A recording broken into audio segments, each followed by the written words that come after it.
Hi, Elaine here. Today I'll be sharing how to create grid-style pages in Affinity Publisher. If you've seen a recent video I published about dot grid pages, you may be thinking I'll start with a custom grid. But the technique I'm using for this doesn't actually need a grid of any description. We'll be using a table instead. But before you start, you'll need to make a few decisions and answer a few questions. What size is your page? What size do you want your grid to be? So we need to do the maths. To calculate the number of rows, you need to know the height of your page and the size of each square in the grid. You divide the height of the page by the size of that square, and the result is the number of rows, with a slight caveat for when the maths doesn't work out precisely. To calculate the number of columns, you need to know the width of your page and the size of each square in the grid.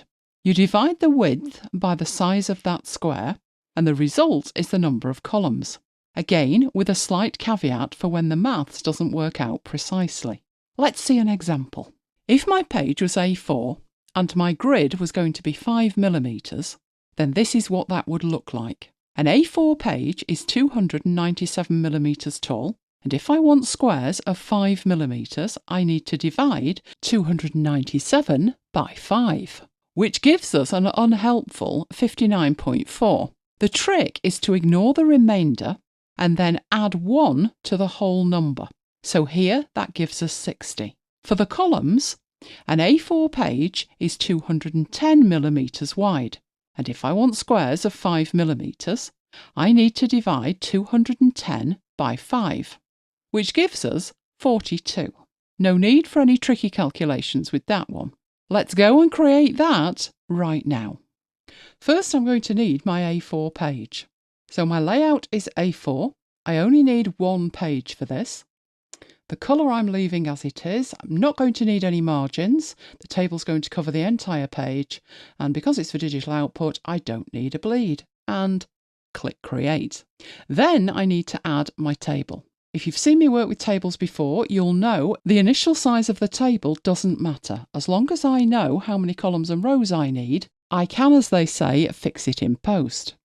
So first of all, how many columns do I need? If you remember the maths, that was 42. The number of rows that I needed was 60. And then I just need everything to be the right size. So I'm going to move this up to the very top corner. Pull it out to the right, which should mean each of those squares is 5mm wide. But they shouldn't be 5mm tall. Let's check the table panel and see what size they actually are.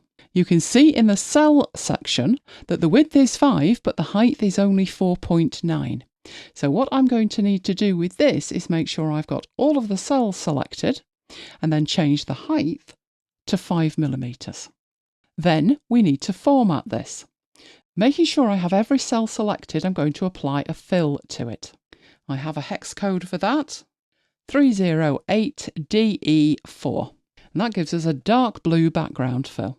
Then I need to apply the borders to this. So making sure I have all the cells selected and then clicking the All Borders option. I don't want them black, I actually want them white. In the swatches, I'll choose white. And then in the width, instead of 0.5, I want it 0.2. And as soon as I press enter, it is formatted. If that is all you need, then you're done. But I have some bonus tips. While the width is exactly the same size as the page, the height isn't. This means the table's hanging off the edge of the page. Zoom in to prove that point. The grey line is indicating the bottom of the page, and you can see that the last square, there's more of it hanging off the page than there is on the page. Zoom back to the entire page. There's a way to fix that without losing the whole of that last square, and that is the Vector Crop tool. To make this work, make sure you have the table selected, and then in the Tools panel, select the Vector Crop tool. It gives us blue handles at the bottom, in the middle of each edge and at the corners. And what I'm going to do is just pull that up, and because I have snapping enabled, we can see the red line and the green line telling us it's in the correct place. and that's it, it's cropped. What has happened in the layers panel is we now have inside our table a rectangle, and that is what it is cropped to. Then selecting the Move tool, and you can see that the grid fits the page absolutely perfectly. Now, depending on what your intention is for the final output, it might be useful to lock the table.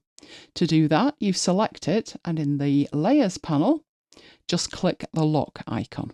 That'll prevent any inadvertent moving if you're adding decoration or additional layout information. But now, what about workflow? You don't want to be starting from scratch every time you need a grid. What options do you have? You actually have quite a few, and today I'll share 2 of them. The first option is table formats. They are in essence styles for tables. Table formats are just formatting though. There is no structure stored in a table format, so the size of the grid is irrelevant. You need to remember that table formats are not global to Affinity Publisher. They live inside individual files. They can only be imported and not exported into files in exactly the same way that text styles work. So there's a huge benefit here of having a collection of files that are admin files. They only contain table definitions and examples of the table formats applied to some sample tables. Let's see how all of this works. First of all, to make a table format, make sure you have your table selected. And the easiest way is to use the burger menu on the Table Formats panel. Add a format from selection. You now have a table format. It's really that simple. Now what I have created is another file, so let me open that. This file contains some blank tables. We have a 5mm grid, we have a 10mm grid, and I have a 7mm grid. Also in this file, I have some table formats, created exactly the same way as you saw me do before. When these table formats were created, it didn't matter whether they were created from a grid of 5mm, 10, 20, 30, didn't matter at all. As soon as I apply the table format to the table, it just works. I can change the colour by going through all the table formats I have. Let's have a look at that on a 10mm grid. Back to the table formats. Exactly the same table format you've just seen me apply to the 5mm, applying to the 10. You do not need to make any changes at all. So table formats, very useful. Let's go back, and the last size I've got, so that's 7mm. So making sure you've selected the table formats, and you can just cycle through them. They are very forgiving. Now obviously in this file, I had already created the table formats, but I mentioned the table formats living in what I call an admin file, which is a file that doesn't have any content that I'm concerned with. It's just purely there to store my table formats. And I have one of those as well, with some very pale table formats in. So let's have a look at importing some table formats. Burger menu and import formats. The file that I'm going to import from is my pastel table formats. And click open. That will give me my imported table formats dialog box. Now, we're not going to need to do much in here at all. In fact, absolutely nothing. But that's because the incoming name of each style is unique. It doesn't need renaming. It's not reporting any conflicts. Depending on your file, you may need to rename. It may report some conflicts for you, but all I'm going to do is click OK, and that will bring in all of my pastel table formats. So we have a very pale green, we have a very pale pink, a paler blue, and so forth. And again, it doesn't matter what size the grid is that we apply these to. There they all are. Now at this point, this file that's called grids has the most table formats in it. Let's assume that I want to import all of these from this file into the file that I created earlier. I will save this file before I head back to the original file. Then I'll go to the burger menu and attempt to import the formats. And you can see it would let me do that from the pastel table formats, but my grids file that I've literally just saved is not available for use. It won't even let me select it. What's going on? Right, I need to cancel out of here. I need to go back to my grids file and I need to close it. You cannot import table formats from a file that is open. In fact, from bitter experience, I've found you need to leave it a few seconds after you've closed it, or it still won't import it. So back to the file I've just created and import formats, and this time it's available to import from. Choosing that and clicking open, and you can see what I've now got in here is the original formats that were in that file, but I also have the pastel ones I imported from yet another file. Again, there are no conflicts, I don't need to rename them, and just bring them in. Hopefully you can see from that there are huge benefits of using table formats, in that the structure of the table doesn't matter in the slightest. But what if the structure of the table matters to you? That you would like a fast way to be able to add a table of a specific structure and format to a document? Well, that's where assets come in useful. Assets contain the format and the structure, and that includes the size of the table. Assets are also globally available within each Affinity Publisher installation, so you don't have to take the time to actually manually import them into the file you're working with. Now, there is a gotcha, which is table formats used to format an asset are not added to the file that you add the table asset to. But you can create that from the added table if you need it. Assets can also include text styles. They will be added to the file that you add your table asset to. Now, that's not without issues, as it can duplicate text styles in the current file and mean some manual triage, but it might be useful to you. So let's see how that works. I have the asset panel showing. If you need to see it, you go to Window Assets. Within here at the top, I have a burger menu. Going to the burger menu, I'm going to create an entirely new category. And it would make sense to call this Grid Pages. And OK. Now I have a grid available in this file. Moving across to select it in the Layers panel, which I need to do because it's locked. So this table would make sense to call it Blue. I know I should semantically name it, but it's a demonstration. Once it's got a name, I can go across to the assets within the grid pages and choose to add from selection, and it will add that. Purely for speed, I'm going to open up that grids file and use this to create more assets. So let's start with the first one, which was the 5mm one, with it selected in the Assets panel, lower burger menu, and add from selection. Notice that this is just called Table because I didn't name the layers. But it's a demonstration, it'll be fine. So we'll select the 5mm one, back to Assets, add from selection, back to the pages, we'll take one of the 10. Let's have the pink one of the 10. Back to Assets, and add from selection, and we'll have one of the 7s as well.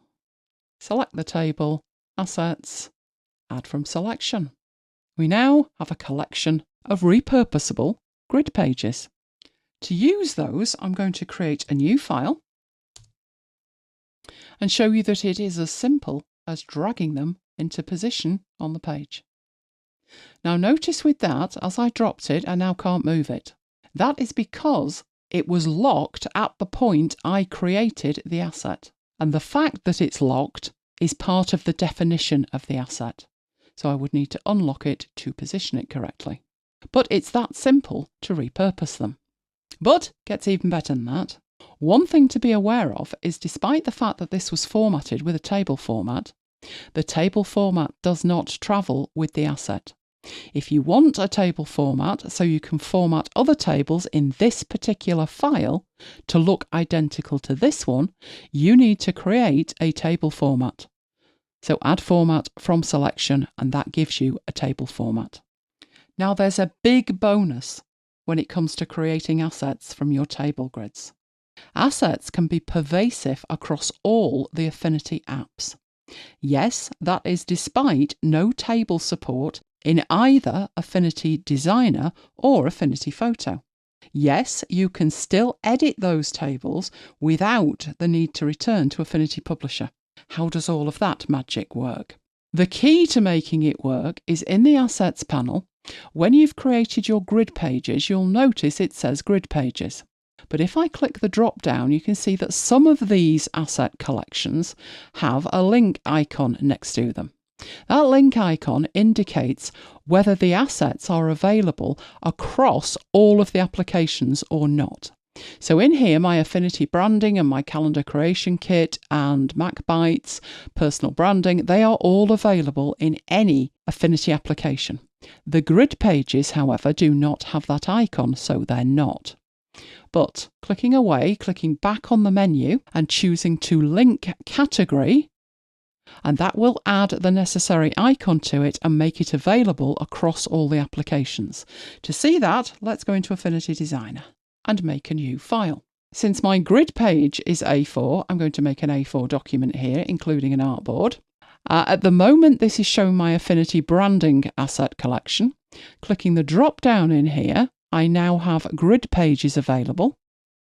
And these are identical to the ones that I have available in Affinity Publisher. So let's drag the blue one on. And there you have it, a table in Affinity Designer. It knows it's locked, so I'm going to unlock it. And then in here, just to show you some more magic, I am going to select all of the cells in here and show you that on the context-sensitive toolbar, despite the fact there is no table support, you have the ability to change the colour of the cells. Let's have a very lurid purpley pink. And also the stroke on the borders. So if we wanted all of these changing from white to something hideous, purple would go well with pink, wouldn't it? You can actually edit that inside Designer or Photo. Like I said, it's magic. But right now, it's time for a quick recap. Do the maths before you start. The height divided by the size of the square will give you the number of rows. The width divided by the size of the square will give you the number of columns. The vector crop tool is used to ensure that your grid fits the page exactly. You can lock your table to prevent accidental movements. Table formats are a great way to be able to reuse your formatting, irrespective of the size of your table. Table structure is irrelevant when you're using table formats. Table formats only live inside the file you're working in, but you are able to import table formats into those working files. Assets enable you to retain the structure of your table together with its formatting. Adding a grid as an asset to your document doesn't automatically create a table format in your current file though. You can create one manually from the added asset if you need it. And assets can be accessed from all of the Affinity applications. You can even apply basic edits to tables in both Affinity Designer and Affinity Photo. If you want new tutorials and tips and tricks on a regular basis, check out my free training at elainegiles.com/VIP. Hit the subscribe button and notification bell so you don't miss future tutorials. And if you have any requests for specific tutorials, be sure to contact me. I would love to hear from you. Thanks for watching and see you next time.